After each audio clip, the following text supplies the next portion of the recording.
a presque tous un gardien silencieux à la maison. On ne le voit jamais, mais sans lui, le cœur de notre confort en hiver, notre chauffage, il est en danger. Aujourd'hui, on va découvrir ce qui le menace et surtout comment on peut le protéger. Mais juste avant de commencer, un grand merci à notre partenaire 4S Énergie.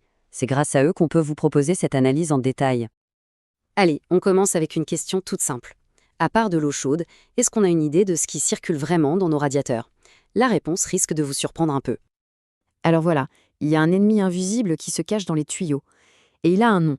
C'est lui qui ronge l'installation de l'intérieur, tout doucement, sans faire de bruit. Et le coupable, le voici. C'est la magnétite. Alors pour faire simple, c'est une espèce de boue noire, un concentré de minuscules particules de fer qui se détachent des tuyaux, des radiateurs.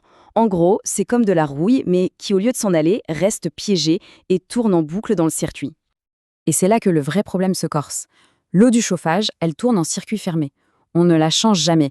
Alors imaginez un peu, cette boue de particules s'accumule année après année et transforme l'eau en un liquide de plus en plus chargé, de plus en plus abrasif.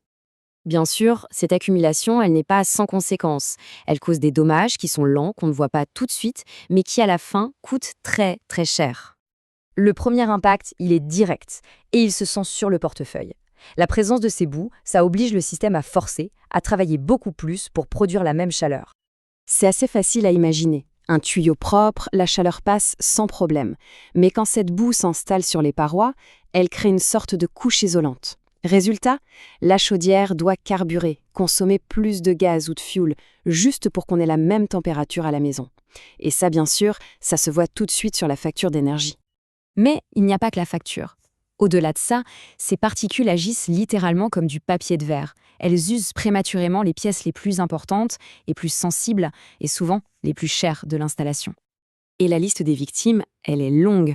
On parle du cœur de la chaudière, de l'échangeur, de la pompe qui fait circuler l'eau, des vannes. Bref, toutes ces pièces qui sont vitales et qui coûtent une fortune à remplacer sont en quelque sorte poncées de l'intérieur. Et attention, parce que là, c'est le vrai piège financier. Si une de ces pièces tombe en panne à cause de cette boue, le fabricant va très probablement considérer que c'est un défaut d'entretien. Et le résultat est simple, la garantie saute, la réparation est donc entièrement à nos frais.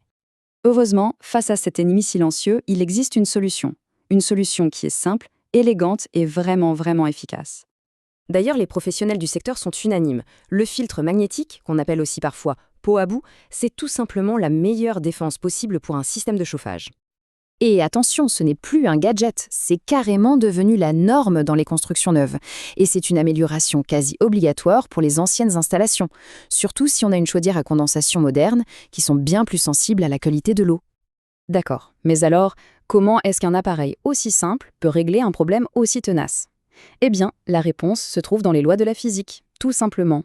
C'est ça qui est fascinant. Ce gardien ne consomme absolument aucune électricité. Zéro. Son fonctionnement est entièrement passif. Il se base juste sur la force d'entraînement et la gravité. Il protège l'installation sans rien coûter en énergie. Le principe est brillant de simplicité. L'eau, chargée de boue, entre dans le filtre. Là, un aimant surpuissant attrape au passage toutes les particules de métal. Certains modèles en profitent même pour piéger les bulles d'air, qui sont aussi mauvaises pour le système. Et au final, c'est une eau propre, purifiée, qui repart dans le circuit. Une eau qui ne représente plus aucun danger pour la chaudière. Bon, tout ça c'est bien beau, mais concrètement, au quotidien, ça change quoi? Quels sont les bénéfices pour nous? Eh bien, les gains, on les retrouve partout. La chaudière est protégée, donc elle est en sécurité. Le rendement reste au top. Le risque de panne coûteuse devient quasi nul. Et du coup, toute l'installation dure plus longtemps. Le résultat final, des économies bien réelles. Cette citation, elle résume parfaitement l'idée. Le coût d'achat et d'installation d'un filtre est très vite remboursé par les économies qu'on fait sur les factures d'énergie et bien sûr sur les réparations qu'on n'aura pas à faire. Alors, on pourrait se dire qu'une protection pareille doit être compliquée à mettre en place ou à entretenir. En fait, c'est tout le contraire. Pour un chauffagiste professionnel, l'installation est une opération assez rapide. Il place le filtre à un endroit stratégique, sur le tuyau de retour, juste avant que l'eau ne rentre à nouveau dans la chaudière. Comme ça, il intercepte les débris avant qu'ils n'atteignent les pièces les plus sensibles.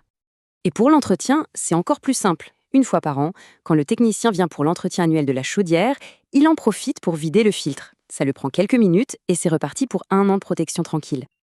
Alors voilà, à l'approche de l'hiver, la vraie question à se poser, c'est celle-ci. On pense que son chauffage est prêt, mais est-ce qu'on a pensé à lui donner son garde du corps? C'est peut-être ce petit détail qui, au final, fera toute la différence.